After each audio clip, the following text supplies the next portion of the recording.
And actually, James Tepper has a strange list. He has only 3 Entomb, 1 Watery Grave, 3 Underground Sea. Yeah, I'm pretty sure James Tepper may be playing a little more budget version of the deck. Maybe couldn't get his hands on the new card Gristlebrand. Also has a Drowned Catacomb. So Reid Duke going to lead off with an Island and a Careful Study. James Tepper lets that resolve. And both players on 6 cards right now.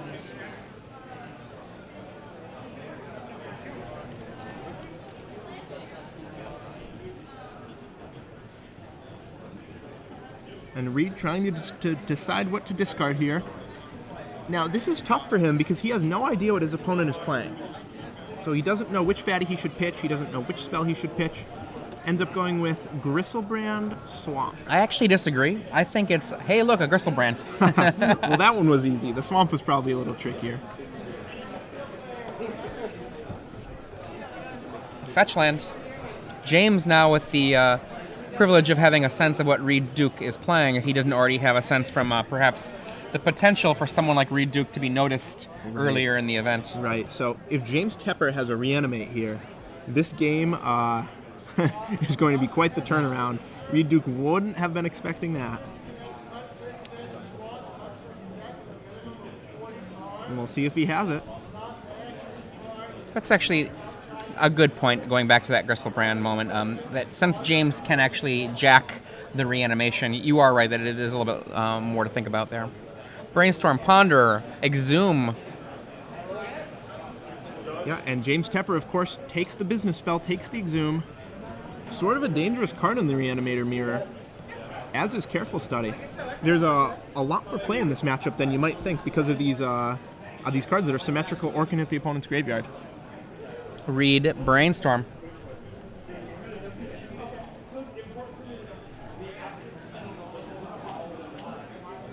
Reid trying to find a Reanimate before his opponent does. Fetch.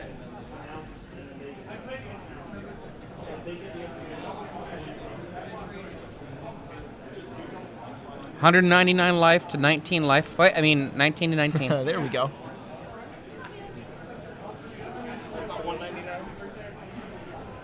Underground.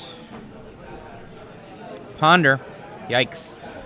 At this point in the race situation, a Animate Dead is a possible play from James Tepper on the next turn. Reid hoping, I believe, to find a Force of Will as well as a ability to reanimate that Gristlebrand for himself.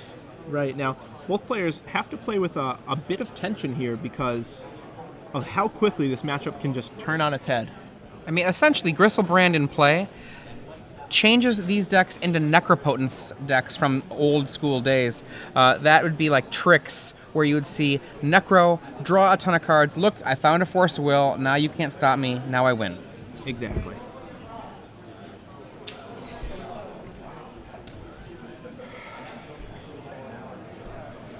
So James Tepper, resolving his Careful Study, discards Steel Wind and Brainstorm. And let's make sure that graveyard order is correct. Oh, I was hoping that Reid was going to correct that for him. I was too. So there's still time, Reid. Now, technically, looking at these lists, there exist no cards in these lists in which the graveyard order matters. But these players don't know that. So technically, that Careful Study is on top of those other 2 cards. Reanimate. Ooh, reanimate. That's a weird choice. Yeah, you know, I think James Tepper just probably hasn't played with the new set much, hasn't read too many articles on Star City. I think you're right. He just doesn't know about the power of Gristlebrand, clearly. He's targeting his own Sphinx. Yeah, I think that is exactly the problem. James does not know. And maybe if Reid Duke beats him with the Gristlebrand, he'll respect it a little more.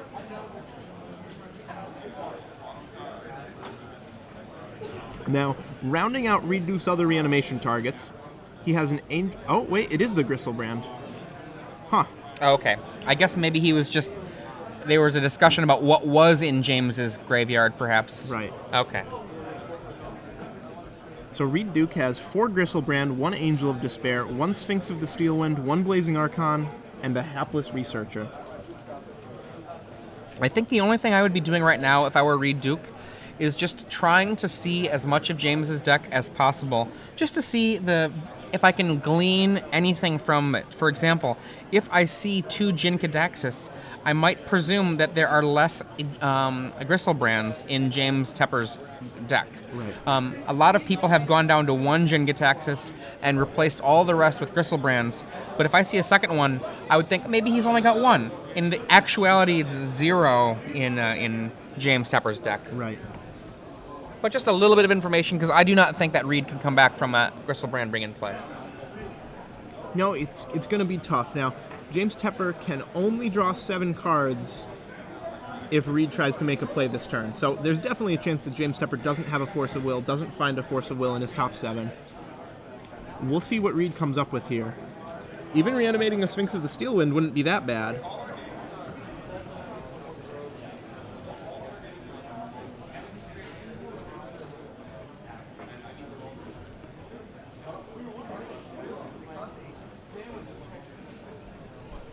Gristlebrand comes in.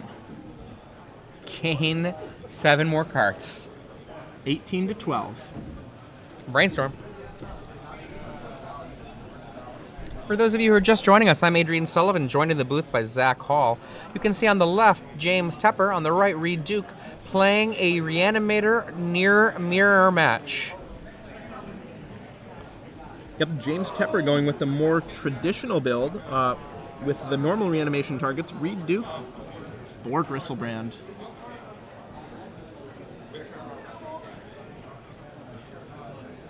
And we see Entomb. Days for the Entomb. Reid Duke untaps. Thoughtseize targeting James Tepper, and again, like you said, this is probably just to get a little more information. Doubtful he can come back from this. There really isn't I mean, there's some value in this information, but look at that. Oof. Hey, how's this information for you? Force of Will. Force of Will. Wow. I'll take one of them. And Reid says that's enough for me. To the next. Okay. Sideboarding. James Tepper. Nile Spellbomb. Surgical Extraction. Dispel. Diabolic Edict. All reasonable cards, I think, to bring in here. Yeah, definitely. He has a lot more graveyard hate than Reid Duke. Reid Duke has 2 Tormod's Crypts. Reid Duke has 2 Tormod's Crypts. Wait, what else? I think I see 2 Tormod Scripts. Yeah, that about does it. There you go. Also has 2 Show and Tells. So Reid Duke, even though he'll be a little outmatched in terms of graveyard hate, if he correctly anticipates that James Tepper's siding in a lot of cards, which he might be able to. If James Tepper doesn't just shuffle his entire 15 in, if Reid Duke sees him pulling out 6, 8, 10 cards, he'll probably bring in Show and Tells, even though it is risky. What do you think the players are siding out in this matchup? Well, I mean, the things that you care about a lot less, Imperial Archangel, for example, is not something that this matchup is about. James Tepper is almost certainly going to get rid of Imperial Archangel. One of the reasons that is not an important card for this matchup is that essentially the matchup is much more about somebody overwhelming the other player. Right. You know, if you're going to tutor something into the graveyard, whether it's a Jin Gitaxis, whether it's a Gristlebrand, that's the thing that you're going to be actually overwhelming the opponent on. Whether it's an Iona, in order to shut down the opponent's ability to cast black spells, that's what it's going to be about. Right. Ditto Elesh Norn. Yes, Elesh Norn, almost completely useless. So, let's see what else the players can side out here. Daze, Ponder, Brainstorm, Careful Study, Force of Will, Thoughtseize, Entomb, Exhume, Reanimate. These are the core cards of Reanimator. Exhume is one of the weaker cards. That said, though, Reid Duke only has 8 reanimation spells. This is true. So if he sides out Exhumes, he's cutting 7, 6, 5, 4. 4 reanimates is not a lot. I'll really be curious to see how this matchup plays out. On paper, at least, Reid Duke is at a substantial disadvantage. Yeah, one of the things that if you are a Star City Games Premium subscriber, you have had the opportunity to read some really great articles by Reid Duke this year. I think he's really shown himself to be a writer with talent. So, yeah, most certainly. Also, he's on quite a tear. He of course, demolishes Moto on a regular basis. Yep. Top 8 of the Star City the Invitational last year in Charlotte. Yep. A few Grand Prix top 8s too, I think. Maybe one, maybe now, two. If you remember the Worlds match between Conley Woods and Craig Wesco, where Conley was way, way, way down, and Rich Hagan asked, how many of you think that Conley can win it? And Brian David Marshall said, well, there are 3 hands up, and 2 of them are being held up by one person. That one person, Reid Duke. Wow. So Reid Duke, no stranger to being an underdog, going to try and pull back from this one. He's down 0-1 right now, but he's going to be on the play for Game 2, which is huge in this matchup. Most stuff. Well, if you're just joining us, I'm Zach Hall. He's Adrian Sullivan. Hello, hello. We're coming to you live from Star City Games Open in Worcester.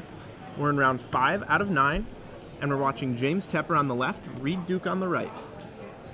James is X-1, Reid Duke X-1-1. So both players in the elimination match right now. They cannot afford another loss if they want to make top 8. Reid Duke has to win out. James might be able to draw one round.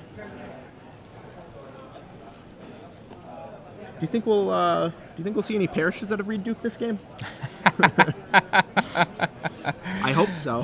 Harkening back to our previous match, a useless parish in the hands of the winning player because he shuffled all 15 in and failed to take out one useless parish in his match against Christian Calcano. Yep. Now, Reid Duke's sideboard is pretty interesting. He has 2 Massacre, a card which used to be very, very popular in Legacy, has sort of fallen out of favor recently. It used to be great against the Fish-style decks back before there was too much Merfolk and it was truly Fish. Or rather, truly a deck we were calling Fish that got its name because it used to be Merfolk and stopped being Merfolk and became a vintage deck with small creatures and counter magic. You explained that better than I could. Right. Thank you. That was a long time ago. It was. The printing of Merrill Regery really gave Merfolk a new life. Look at this! Tormod Script! Go! So Reid Duke, one of his 2 graveyard hate spells in his opener. Definitely likes to see that. And Bloodstained Mire immediately to the graveyard for James Tepper. Underground Sea into play. Okay. Now both of these players can feel reasonably confident that there are no wastelands, so fetching your best land is not problematic. Nope, not at all. And we'll see what he does with this 1 mana. Looking like a careful study. A risky card. Reid Duke could just untap and take it. Tormod's Crypt, apparently a reprint in M13. Yeah, we haven't gotten confirmation on that, but I've seen a picture that looks pretty legit. Tormod's Crypt has been one of my favorite cards basically ever since it was printed, so I hope it is reprinted. I'm a fan of Relic of Progenitus myself. Boo. What about my own graveyard? Come on. Oh, well. How about Nihil Spellbomb? Boo. So, James discards Swamp Careful Study. And there we go. Manipulating his hand, fixing it up so that he has all the tools he needs. And Reid Duke, no land, go. No black sources for Reid. Another fetch from James. Luckily for him, that Tormod's Crypt will buy him a lot of time.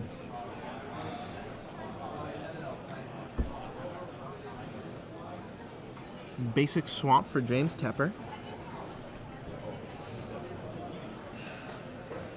And we'll see what he has for us.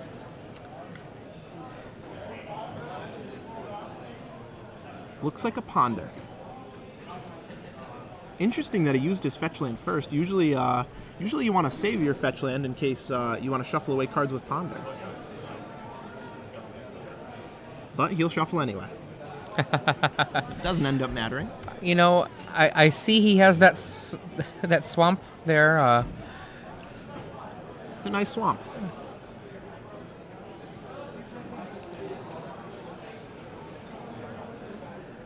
Let's see what else James can find for us. Reid's turn. Pass. Wow. Wow.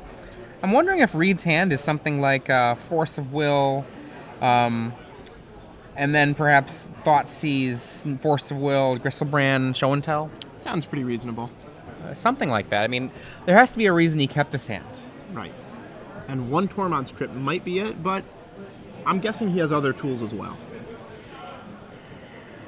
Now, Reid could have another blue source, and only a blue source. He could just be waiting to go to his natural discard phase. So again, in this matchup, that's really risky. Reid, Duke. Underground, go.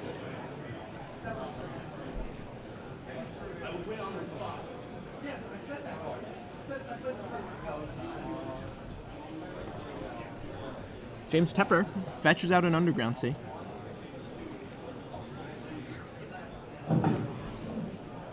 Attention Magic players, Ben Feingersh and Jake Moldowski. And James will cast a Brainstorm.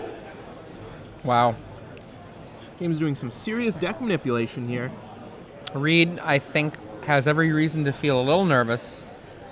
Definitely, but at the same time, James really isn't making the most of his deck manipulation spells. He's casting end-of-turn Brainstorms, Ponders without fetch lands. Yes, this is true. He's really not in any pressure right now. If AJ is out there, I picture him smacking his forehead with his hand right now. Oh, he's grinding his teeth. Ah, as teeth well, grinding. as There we well, go. yeah. Gnashing garments. Mm-hmm. Back to Reid. Thoughtseize.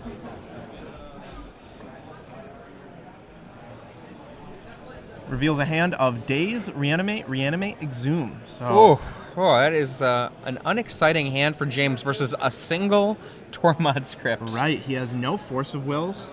He has no disruption spells at all, save that Daze, which at this point in the game isn't very useful. And now Reid has to be feeling really confident now.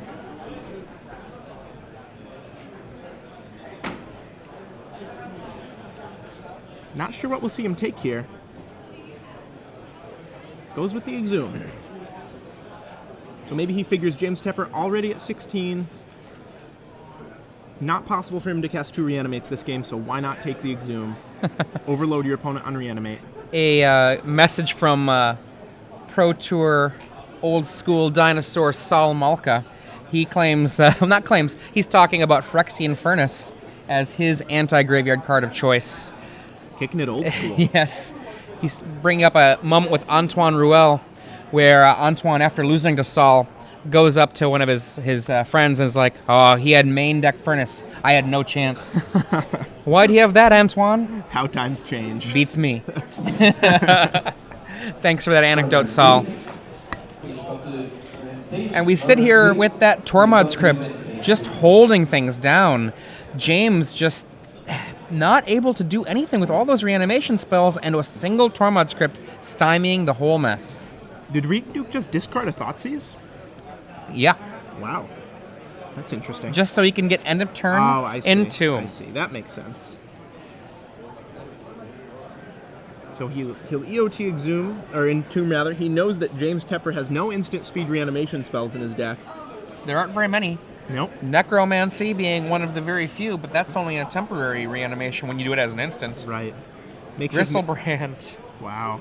So Reid Duke about to put Gristlebrand through his paces here on the correct side of the field. Through his paces, I like that. Does Gristlebrand even have paces? I'm not sure. I don't know. I feel like Gristlebrand is sort of like Yoda and should have no feet, but I don't know. I haven't looked at the art closely. I'm not sure if Yoda would be a 7/7. New Star Wars movies aside, of course. Reanimate. What you got to fight with? Spend 1? Okay. I will. Okay. Shucks, he didn't fall for it. Gain or lose 7 life at some point or other. I can do that later. Yeah, exactly. Reid Duke loses 8 from the Reanimate, down to 10.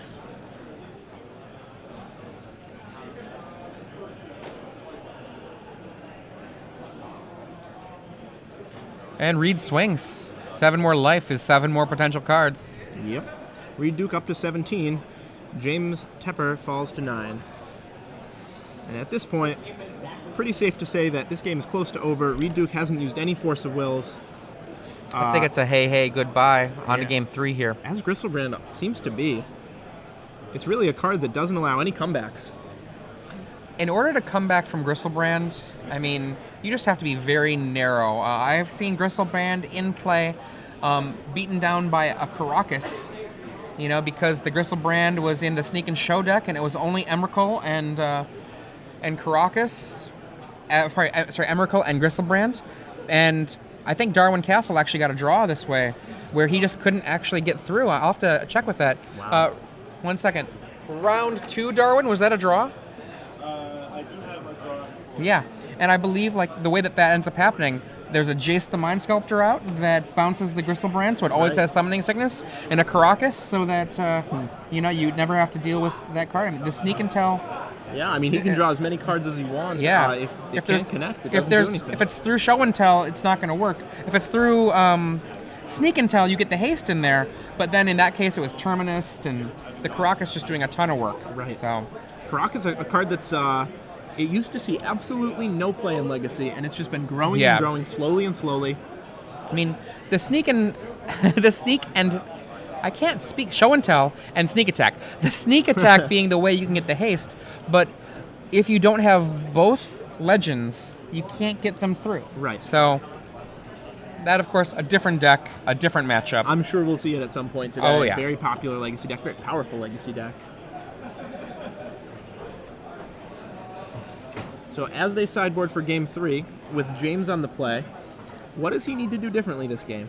Do you think that it was right to be so aggressive with his Ponders and his Brainstorms? Once he's already ahead on mana, it's definitely not right. If you're going to use that kind of library manipulation, you can take your time.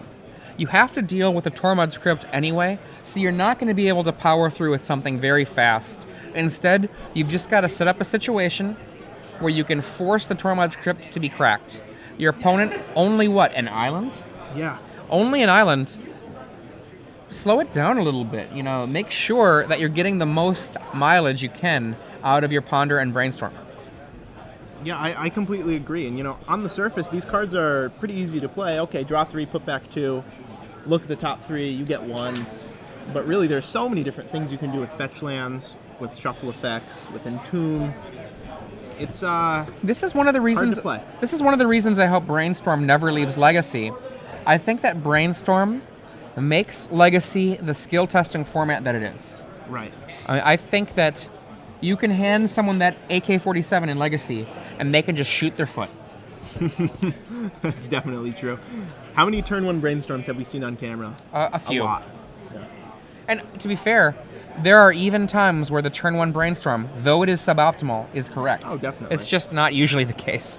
And we see a Thoughtseize. Brainstorm, Brainstorm, Reanimate, and I can't tell what that last spell is, and 3 land. I imagine it's got to be Blazing Archon. Yeah, creatures. Yep, Blazing Archon. You're there. correct. So that's a little Gristlebrand protection. Though Reid Duke doesn't know that his opponent has no Gristlebrand still. Well, his own Gristles are always up for a fight. Yep, that's true. So I have to imagine we'll see him take the Reanimate here.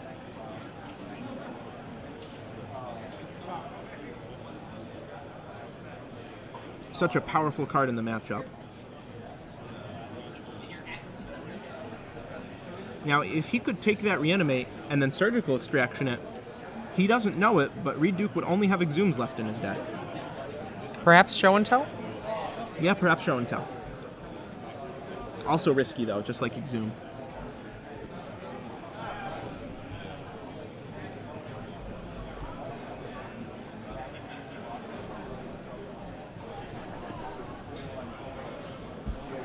So both players adding a fetch land to their board, and now it's Reid's turn again. Another fetch land. Reid not under the danger he had last time with no land for the beginning of the game. Right. And James here having the ability to Brainstorm fetch, so he has that quasi-ancestral recall-like ability. The selection of Brainstorm helped out by a fetch land. Definitely. He can put back these Dazes that, now that we're past turn 2 of the game, aren't that strong. Can put back his reanimation targets if he has more than one.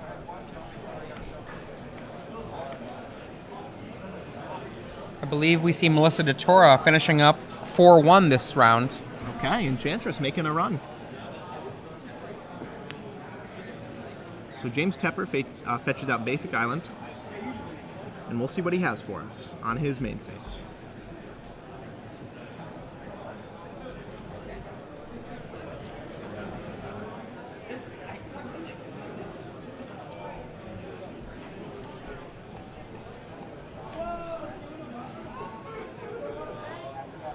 Careful Study, discarding Iona and another Careful Study, and there it is. There's the Reanimate. I think we're going to be in the time for a fight here. Yeah, Reid Duke has to fight this. Fetch.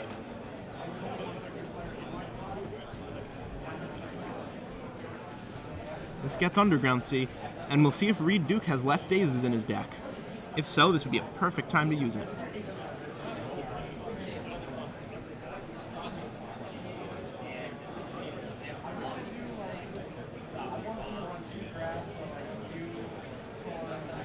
So Reid taps this for a blue and Dazes. I suspect that there were no Dazes on the draw, or on the play, but Dazes on the draw. Here we see Reid. the first fight on this. Reanimate, Daze, Force of Will. He's letting the Daze be countered by Force of Will. Yep. The Reanimate still on the stack. Force of Will. And does James Tepper have Force number 2? We'll see. No, he doesn't. No. Brainstorm lost by Reid Duke. Yep, that's fine though. If Reid can draw another reanimation spell, or if he found one, he'll be in great shape, be able to take his opponent's Iona. And there's the Brainstorm with that blue mana that Reid floated. Reminding his opponent. There we go. Draws 3, he'll be putting back Blazing Archon and another card.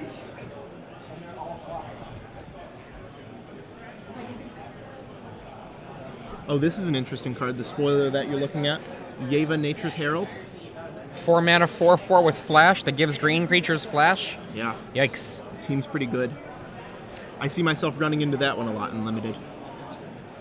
Brainstorm from Reid Duke puts a couple cards back. We see the fetch here.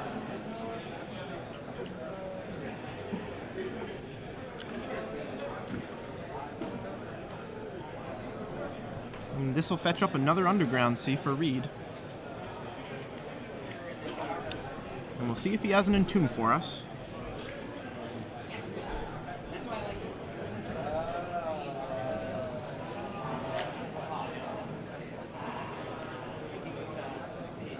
Nope, no Entomb. Reid will draw his card.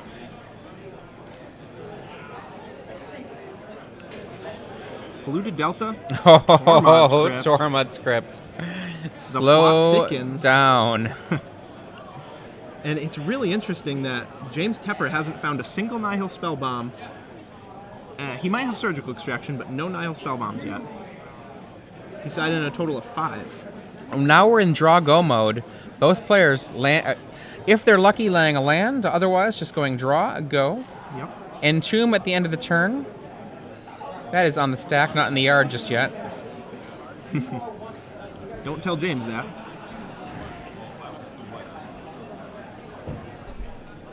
So James doesn't really have Ooh, Jin Gitaxis. anything great to get. He can only go grab another fatty, nothing like a Deep Analysis in his deck.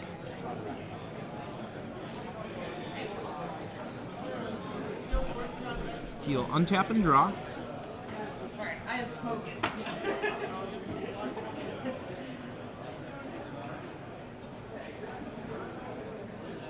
And he passes the turn back to Reid. Ponder for Reid Duke. I approve of Reid Duke's Ponder. My favorite.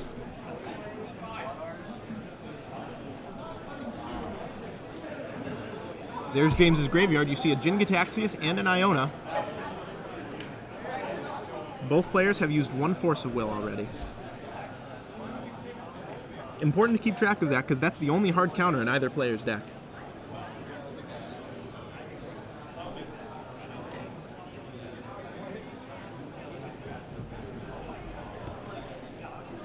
both players playing it a bit cagey right now. Just biding their time, waiting for the other to make a mistake. We see a fetch from James. A double fetch. That's, if he's going for it that hard right now, I mean, there still is a Tormod script in play. Right. Is he planning on showing and tell something into play? I mean, otherwise... Using the double fetch land there, definitely not the Yeah, best play. I'm expecting to see a brainstorm now. Right, exactly. That's the thing. You can't use your fetch lands just to thin out your library when you have brainstorms and ponders left in your deck.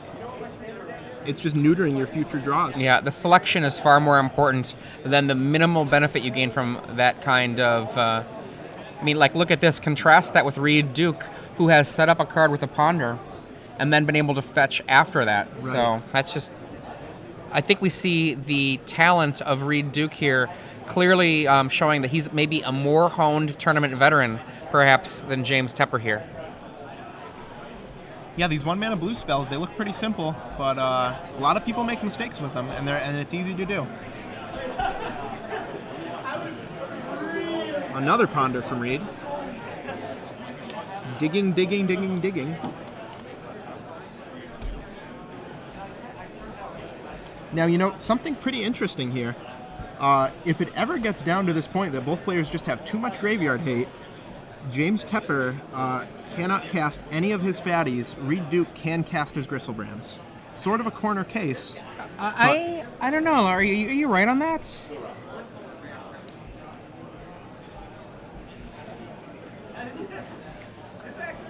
You are right. He can't cast Jin-Gitaxias. No, he's one mana producing land one short. real land short. Well, that's sad. Yeah, Reid Duke, on the other hand, 9 mana producing lands. Gristlebrand only costs 8. Sometimes this happens in the reanimation mirror. Not often, but once in a while, when both players just have too much counter magic, too much graveyard hate, you have to fall back on the tried and true strategy. Hard cast the boom booms. If you're just joining us, we're deep in this game 3 of James Tepper versus Reid Duke, both with the Reanimator deck. I'm Zach Hall. This is Adrian Sullivan. Hello. And yeah, we're in the middle of round 5 right now. Both players clawing for any advantage they can get.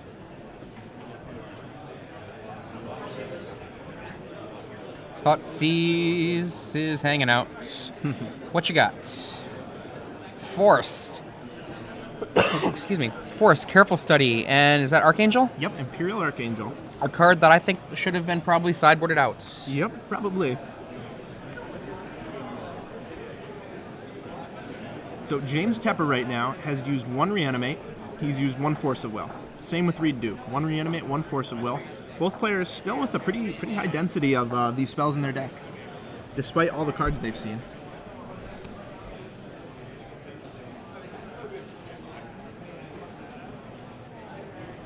Reid Duke reading Jin-Gitaxias, licking his lips, trying to figure out if this is good for him or not. Yes, it is, Reid. Force of Will hits the bin. And here it comes. Oh, no, just a Careful Study. Reid teasing us a little bit here.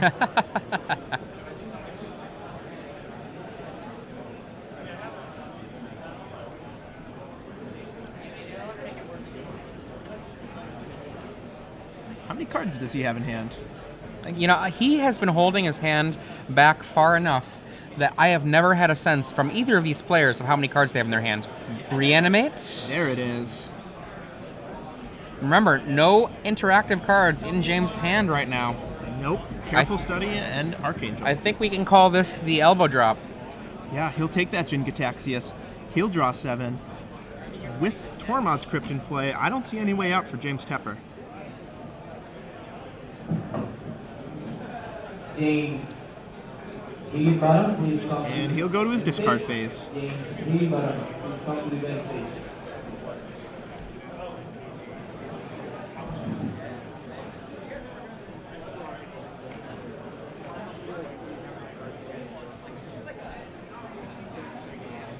Trying to decide which 7 he wants. I don't see any way he can lose this game, though. James Tepper would have to have a miraculous careful study, and Reid Duke would have to have completely missed on that gin. And even then, what is he going to do? Show and tell? Right. I mean, He would have to have some sort of... there's a Cabal therapy. Naming Force of Will? I'm sure it is. Oh, no. Okay, he named Gristlebrand. Okay. So he's going to try and reanimate his opponent's Gristlebrand here. We see a Blazing Archon, Careful Study, Reanimate, Underground Sea, and another Tormod script. Wow. So James Tepper casts Careful Study, post-Cabal Therapy.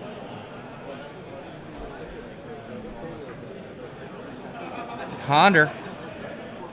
James Tepper, I think, has an empty hand right now. I think you're right. Puts him back, does not shuffle, and there's an Animate Dead. What are you targeting? Because it's not going to happen. Nope, sure isn't. There's the handshake. There we go. James saying, you got me. Congratulations, Reid Duke. Despite being over sideboarded, or rather under sideboarded, wins 2-1 after losing the first game. You have to draw your sideboard cards to win with them. You do. You know, James Tepper sided in 2 Nihilist Spellbomb, 3 Surgical Extraction, 1 Diabolic Edict, and he just didn't draw them. Yeah, I mean, that's magic. Yeah, it is. It really is.